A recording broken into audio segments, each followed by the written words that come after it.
नमस्कार छात्रों, कैसे हैं आप सब। स्वागत है आपका अपना YouTube channel NCERT grammar and GK पर। देखिए, आज हम संस्कृत व्याकरण के कुछ महत्वपूर्ण प्रश्न पढ़ेंगे और अधिकतर जो हम आज शब्द रूप जो हैं, जो कि संस्कृत व्याकरण का सबसे महत्वपूर्ण टॉपिक रहता है, उसके कुछ महत्वपूर्ण प्रश्न देखेंगे। तो चलते हैं प्रश्न की ओर। पहला प्रश्न है कि तस्मिन्नः इत्यस्मिन् पदे वचनम अस्ति। तस्मिन् में कौन सा वचन है? एक वचन, द्विवचन, बहुवचन या अन्य वचन? तो आपका उत्तर इसमें क्या होगा? तस्मिन् में होता है एक वचन। क्या होगा? एक वचन। तस्मिन् यह सप्तमी विभक्ति का एक वचन है। कौन सी विभक्ति? अगर आपको ये पूछे कि ये तस्मिन् कौन सी विभक्ति हैं, तो ये सप्तमी विभक्ति है और सप्तमी विभक्ति का एक वचन है। दूसरा प्रश्न है कि अस्माभिः सर्वदा सत्यम वक्तव्यम इत्यस्मिन् पदे अव्ययम अस्ति। तो अव्ययम अस्ति यानी आपको इसमें से इस वाक्य में अव्यय शब्द को बताना है। तो अस्माभिः सर्वदा सत्यम वक्तव्यम, अस्माभिः सर्वदा सत्य या वक्तव्यम, तो क्या होगा इसका उत्तर? इसका उत्तर आपका होगा सर्वदा। सर्वदा अव्यय शब्द है, तो अव्यय शब्द इसमें कौन सा है? सर्वदा। अगला प्रश्न, अधोलिखितेषु शब्देषु अव्ययम पदम नास्ति। आपको इसमें बताना है कि अव्यय पद कौन सा नहीं है। तत्र, सर्वत्र, रमा या सदा। इन चार में से आपको ये बताना है कि अव्यय शब्द इसमें से कौन सा नहीं है। तो देखिए, तत्र अव्यय शब्द है, सर्वत्र भी हैं, सदा भी हैं, लेकिन रमा नहीं है। तो आपका उत्तर इसमें होगा रमा। रमा अव्यय शब्द नहीं है, तो आपका उत्तर इसमें क्या होगा? रमा। अगला प्रश्न है कि बालकानः इत्यस्मिन् पदे विभक्ति अस्ति। एक ये आपको मैं बता दूं कि अव्यय पद का मतलब वो होता है वे शब्द जो कभी किसी भी विभक्ति, किसी भी लिंग, कोई भी काल हो, उसमें हमेशा कभी भी परिवर्तन नहीं होता है। वे शब्द जो कभी भी परिवर्तन नहीं होते हैं, वे अव्यय शब्द कहलाते हैं। तो आप देखिए, रमा, रमा के रूप चलते हैं ना, रमा, रमे, रमा, तो ये स्त्रीलिंग शब्द हैं, तो इसके रूप चलते हैं, इसमें परिवर्तन होते हैं, इसका मतलब ये अव्यय शब्द नहीं है। तत्र के रूप नहीं चलते हैं, सत्र इसके भी नहीं चलते हैं, सर्वत्र के, सदा के भी नहीं चलते हैं। ये शब्द हमेशा ऐसे के ऐसे ही रहते हैं, इनमें परिवर्तन नहीं होता। चलिए प्रश्न की ओर कि बालकान इत्यस्मिन् पदे विभक्ति अस्ति। बालकान में कौन सी विभक्ति है? तो बालकान में प्रथमा विभक्ति है, द्वितीय है, पंचमी है या षष्ठी है? तो इसमें आपका उत्तर होगा द्वितीय विभक्ति। द्वितीय विभक्ति का बहुवचन है बालक, बालको, बालकः, और द्वितीय विभक्ति है बालकम, बालको, बालकान। तो बालकान द्वितीय विभक्ति है और बहुवचन है।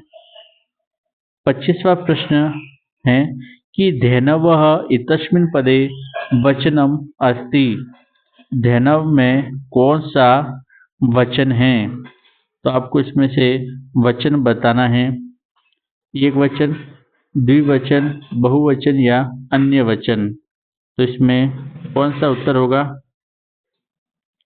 इसमें आपका उत्तर होगा स, बहुवचन। क्या उत्तर होगा? बहुवचन होगा। नदीनाम इत्यस्मिन् पदे विभक्ति अस्ति। नदीनाम इत्यस्मिन् पदे विभक्ति अस्ति। तो नदीनाम में कौन सी विभक्ति है? चतुर्थी, पंचमी, षष्ठी या सप्तमी? तो नदीनाम इसमें आपके षष्ठी विभक्ति है और ये बहुवचन है। तो आपको ऐसा जब भी आपको दिखे नदी नाम, रामा नाम, बालिका नाम, तो जब नाम नाम ऐसे आपको दिखे तो आप बताना है आपको कि ये षष्ठी विभक्ति हैं।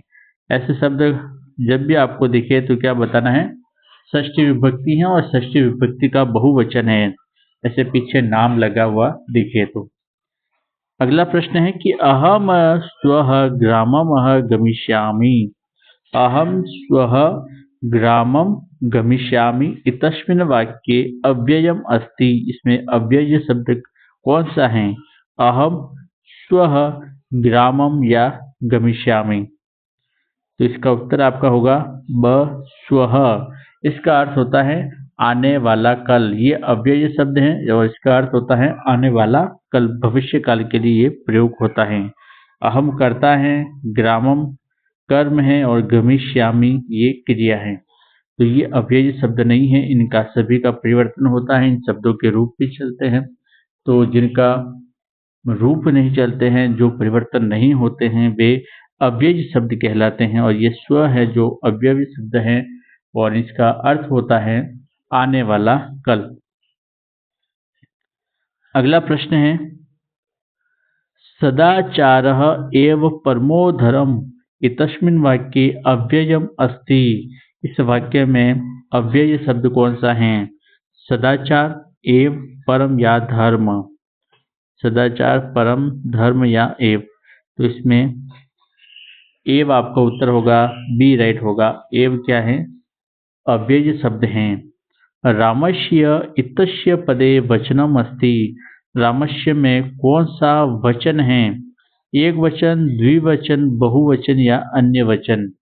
रामस्य में एक वचन होता है और ये विभक्ति षष्ठी विभक्ति है। तो ध्यान रखना छात्रों, ये जब शय शय दिखे रामस्य, बालक्ष्य, तो आपको ध्यान रखना है कि ये षष्ठी विभक्ति का एक वचन है। अगला प्रश्न है कि लतायाम इतस्मिन् पदे विभक्ति अस्ति। लतायाम में कौन सी विभक्ति है? प्रथमा, द्वितीया, चतुर्थी या सप्तमी। तो कौन सी विभक्ति है इसमें?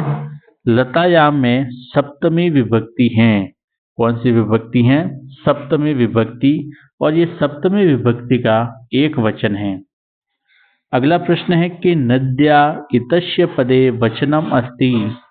नद्या में कौन सा वचन है?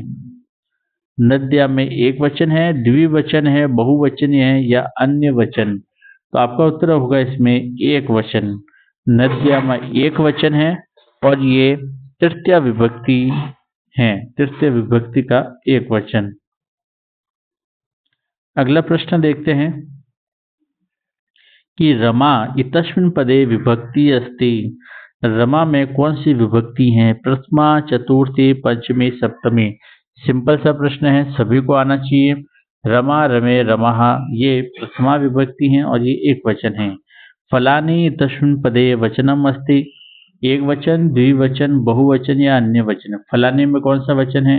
ये भी सरल प्रश्न है, सभी को आना चाहिए। इसमें होगा स बहुवचन। फलम, फले, फलानि, तो बहुवचन है इसमें। अगला प्रश्न गृहात इतस्मिन् पदे विभक्ति अस्ति। गृहात में कौन सी विभक्ति है? प्रथमा, तृतीया, पंचमी, षष्ठी। तो इसका उत्तर आपका होगा पंचमी विभक्ति। पंचमी विभक्ति एक वचन। तो गृहात, ऐसे आत आत पीछे जब भी दिखे आत, गृहात, रामात, बालकात, तो आपको बताना है वो पंचमी विभक्ति है और उसका एक वचन है। राज्ञे इतस्मिन् पदे विभक्ति अस्ति। चतुर्थी, पंचमी, षष्ठी या सप्तमी विभक्ति। तो इसमें कौन सा उत्तर होगा आपका?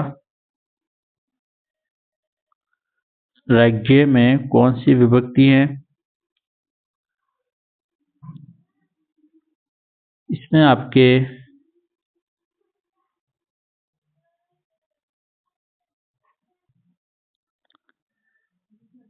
होगा चतुर्थी विभक्ति। इसका उत्तर होगा आपका चतुर्थी विभक्ति एकवचन।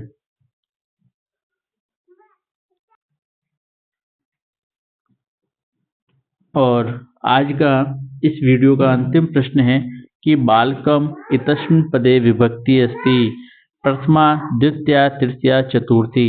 बालकम में कौन सी विभक्ति हैं, सभी को आना चाहिए। इसका उत्तर आपका हो जाएगा ब द्वितीय विभक्ति। तो बालकम में द्वितीय विभक्ति हैं। तो आज हमने संस्कृत इस व्याकरण के महत्वपूर्ण प्रश्न पढ़े हैं, विभक्ति से संबंधित, अव्यय से संबंधित। तो इन प्रश्नों को आप ध्यान से पढ़ें और कमेंट में ज़रूर बताएं कि आपके कौन से सही हुए, कौन से गलत हुए। आज के लिए बस इतना ही। जय हिंद, जय भारत।